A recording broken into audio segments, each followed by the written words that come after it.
This is the Ultimate Dallas Sports Show, sponsored by your North Texas Chevy dealers. Together, let's drive.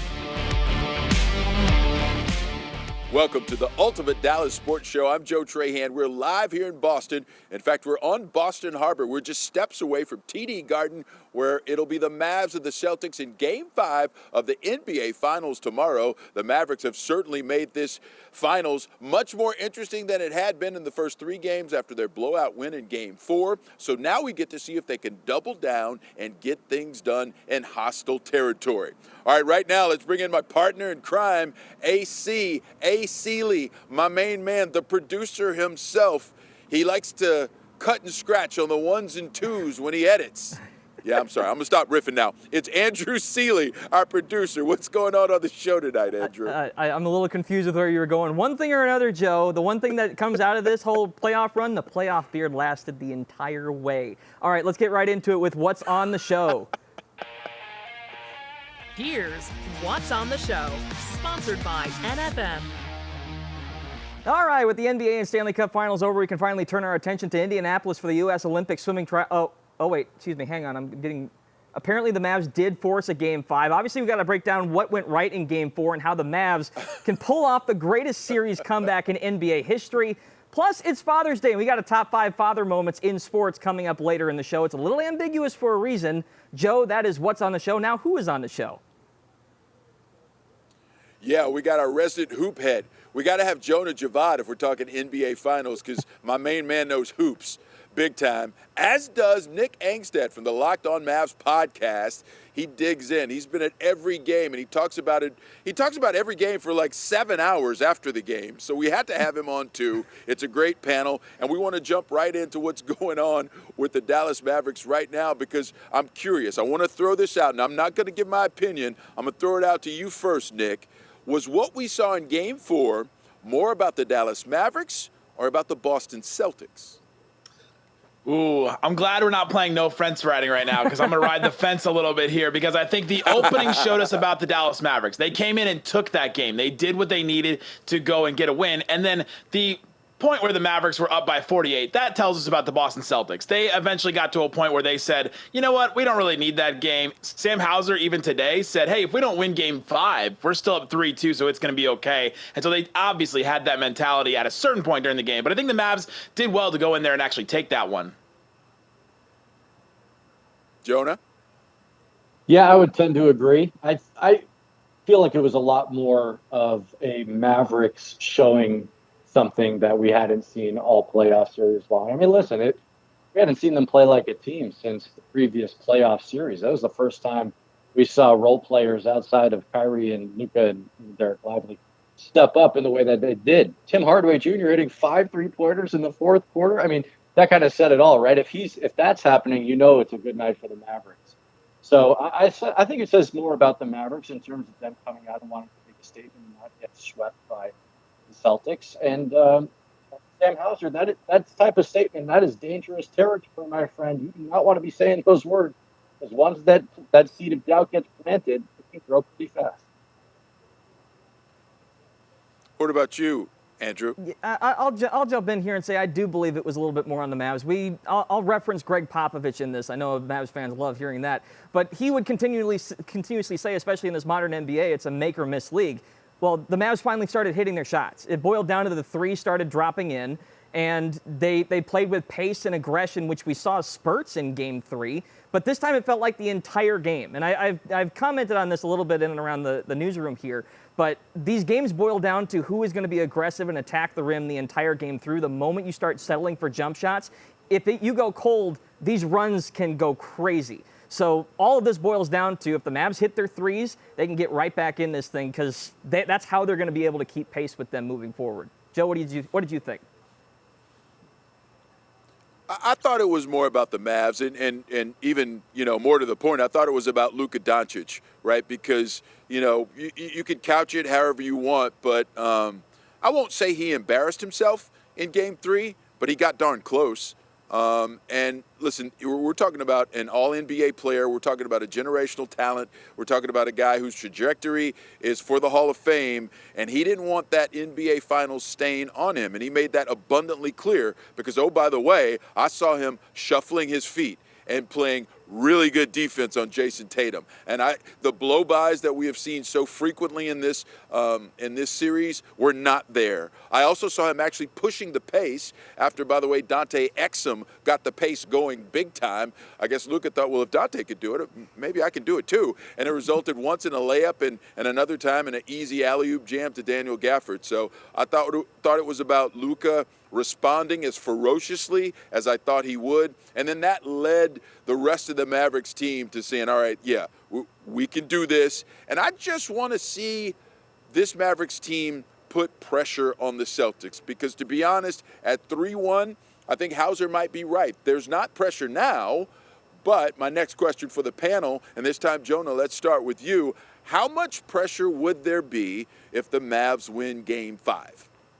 Tons, of course. I mean, at that point, the whole momentum tide shifts. It kind of already has shifted, hasn't it? I realize it's just one. I realize it's just one game, and we love to be prisoner of the moment. That's just what we do. We overreact to one game. After Game 3, we thought the sky was falling. It probably still is, but I think the seed of doubt has been planted. Absolutely, and if the Mavericks can find what they found in Game 4 in Boston, who's to say that we're not talking about a Game 6 in Dallas a few nights from now? There's no pressure on the Celtics. They're not feeling that pressure right now. Think about what Sam Hauser said today. He said, even if we lose Game 5, we're okay. We're up. They're admitting that they don't feel the pressure right now. I mean, I think that them coming out and saying that was pretty wild. I talked about that comment for a while on Locked On Mavs tonight, and I think that there's not a ton of pressure on the Celtics. And even if they win, even if they lose Game 5, go to a Game 6, they at least have 2 more chances to still close this thing out. So let's hope that the Mavericks take advantage of that idea that the Celtics don't have any pressure because they need to snatch another game. And if they can win 2 in a row, then all of a sudden maybe it shifts a little bit, Andrew. I'm going to follow up and compare it to something Kyrie said in the last series, heading into Game 4, where he was basically saying it's another game for us. It's the season for the Timberwolves, and the Mavs lost that series. Lost that game, excuse me. But I think that's something to play with the mentality here. Like, the closeout game is important. It is supposed to be the hardest game to get. And if you're approaching these games a little bit more lackadaisically because you have time, it's going to be harder and harder to flip that switch and get back into the ultimate aggressive mode. And I think you saw the end result of that in arguably one of the most embarrassing losses from a potential would-be champion that we've seen in some recent memory. Joe, what'd you think? Yeah, I don't think there's any pressure on the Celtics yet. And I will go back, just like you did, Andrew, I'll go back to the last series because the Timberwolves, after they won Game 4, after losing the first 3, they said, we figured out the Mavericks. And, well, that's the same thing that Derek Lively said about the Celtics. Let's hope that doesn't end the same way.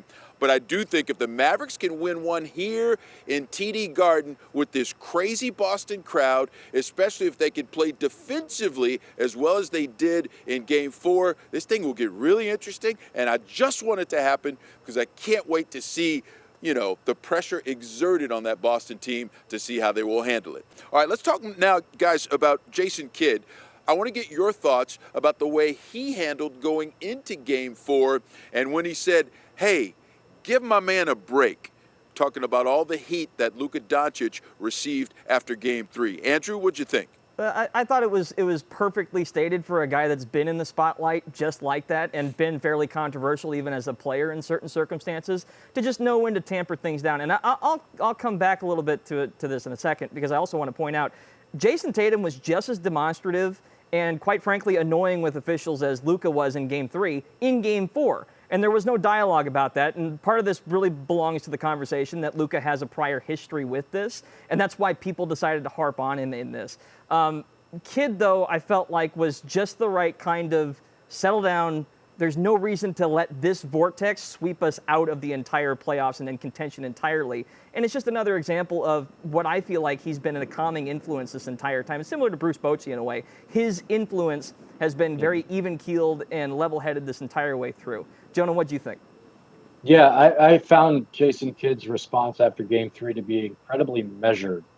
And he stays the same throughout the highs and the lows. And I feel like that's really what you need because there are so many emotional fluctuations, especially with a team that most of these players hadn't been to this point before. I mean, Kid had gone to 2 finals, 1 finally with the Mavericks. He's been through this.